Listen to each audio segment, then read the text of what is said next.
નંદ ઘેરા નંદ ભયો જય કનૈયા લાલ કી। કૃષ્ણ એટલે કરુણાનો સાગર, એ જ કૃષ્ણ કે જે કુરુક્ષેત્રમાં રથ હાંકનાર પણ બન્યા હતા। તહેવારો તો ભારત દેશમાં જોરશોરથી ઉજવવામાં આવે છે, પરંતુ તેમાં પણ જો લાલાનો જન્મદિવસ એટલે કે જન્માષ્ટમી હોય તો પછી પૂછવું જ શું। સૌરાષ્ટ્રમાં કેટલાય દિવસો સુધી લોકમેળાઓ યોજાય છે અને બધી જ જગ્યાએ બસ આનંદ જ આનંદ।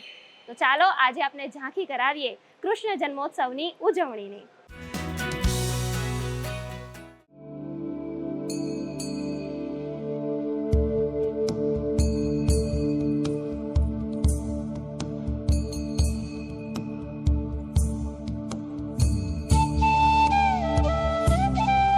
રણછોડરાયને તો જે વિક્રમ સંવત 1212 બોડાણાની ભક્તિથી પ્રસન્ન થઈને ડાકોર પધાર્યા હતા અને બોડાણાની ભક્તિની વાત કરીએ તો બોડાણા ભક્ત હતા જે 16 વર્ષની ઉંમરે એમને ભક્તિનો રસ જાગ્યો અને હાથમાં તુલસી કુંડો વાવી અને અનંત વર્ષો સુધી કહેવાય કે વયોવૃદ્ધ થયા 72 વર્ષના ત્યાં સુધી દ્વારકા ગયા હતા અને 72 વર્ષની ઉંમરે વયોવૃદ્ધ થતા ભગવાનને પ્રાર્થના કરી કે હવે હું નહીં આવું, ત્યારે દ્વારકાધીશે બેલગાડું મંગાવ્યું અને કાર્તિક સુદ 14 બોડાણા બેલગાડું લઈને ગયા હતા અને દંતકથા અનુસાર એવું કહેવાય કે ભગવાન સ્વયં દ્વારકાધીશ બેલગાડામાં બેસે ને એક રાતમાં દ્વારકાથી ડાકોર પધાર્યા અને કાર્તિક સુદ પૂર્ણિમાએ ડાકોર પધાર્યા અને કહેવાય ડાકોરની બહાર લીમડાનું એક ઝાડ હતું જે પકડીને લીમડાની એક ડાળ મીઠી ભગવાને દાર્શન કર્યું હતું।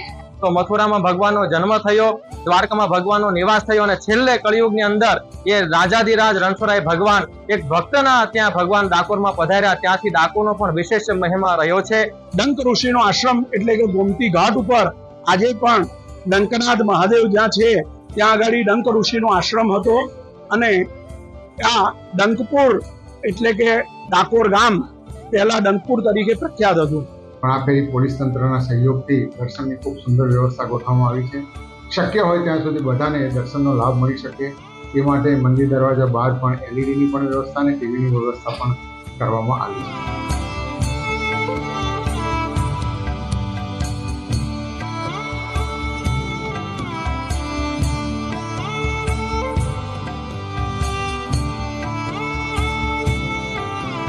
દ્વારકાધીશની દ્વારકા અત્યારના જે આ 150 ફીટ ઊંચું મંદિર, 52 ગજની આ દયા અને 7 માળ જે છે આ બાજુ 7 પુરીના છે અને 4 માળ પેલી બાજુ છે એ 4 ધામના છે।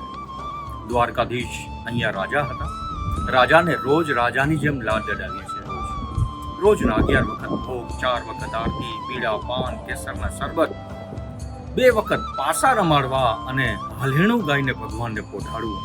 આ ભગવાન દ્વારકાધીશની આ એક એવું મંદિર જે 4 ધામ એમાંથી એક ધામ છે। જવાહરાત ધરાશે, એમાં ખાસ કરીને 4 આયુધ હોય છે ભગવાનના, શંખ, ચક્ર, ગદા અને પદ્મ।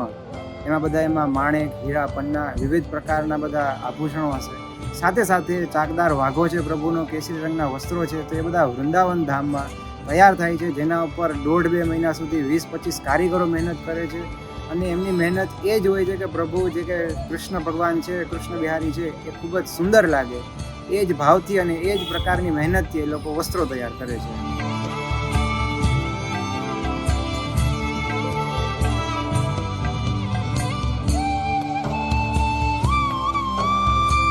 આ વખતે સિક્યુરિટી માટે થઈને, સુરક્ષા માટે થઈને આપણે 12 એક્ઝિટ રાખી છે। રાઇડ્સ છે દર વર્ષે 32 હોય છે, એને બદલે 22 રાઇડ્સ રાખી કે જેથી ડિસ્ટન્સ વધુ રહે, ગળદી બહુ ના થાય અને લોકો આનંદથી મેળો કરી શકે। અને સાંસ્કૃતિક પ્રોગ્રામોમાં પણ ખૂબ સરસ રાખ્યું છે। પહેલા દિવસે આપણે લોકલ ઓર્કેસ્ટ્રા અને લોકલ પોરબંદરના જે કલાકારો અને જે લોકો પાસે ટેલેન્ટ છે, તલવારનો, મણિયારો, એ અમે લોકોએ કાર્યક્રમ રાખ્યો છે। બીજા દિવસે 12મી ઓર્કેસ્ટ્રા અને તે દિવસે જન્માષ્ટમી હોવાને લીધે 12 વાગે નંદોત્સવનો પણ કાર્યક્રમ છે। ત્રીજા દિવસે આપણે લોકોએ શ્રીનાથજીની ઝાંખી રાખી છે। ચોથે દિવસે આપણે લોકોએ ડાયરો રાખ્યો છે, હાસ્યરસ રાખેલો છે અને 5મા દિવસે પણ ડાયરો અને ખૂબ સરસ આપણી સંસ્કૃતિને લગતા કાર્યક્રમો છે। આ મેળો લગભગ 1 સદીની આસપાસથી ઉજવવામાં આવે છે। રાજાશાહીના વખતમાં 3 દિવસનો મેળો યોજાતો હતો। એ 1960 સુધી બહુ 3 દિવસનો મેળો હતો। નગરપાલિકા રાજાશાહીને પછી નગરપાલિકાના હાથમાં અને આની માન્યતા કૃષ્ણ જન્મ સાથે જન્માષ્ટમીના મેળો જન્માષ્ટમી છે અને લોકો ધાર્મિક દ્રષ્ટિએ આ મેળો માને છે.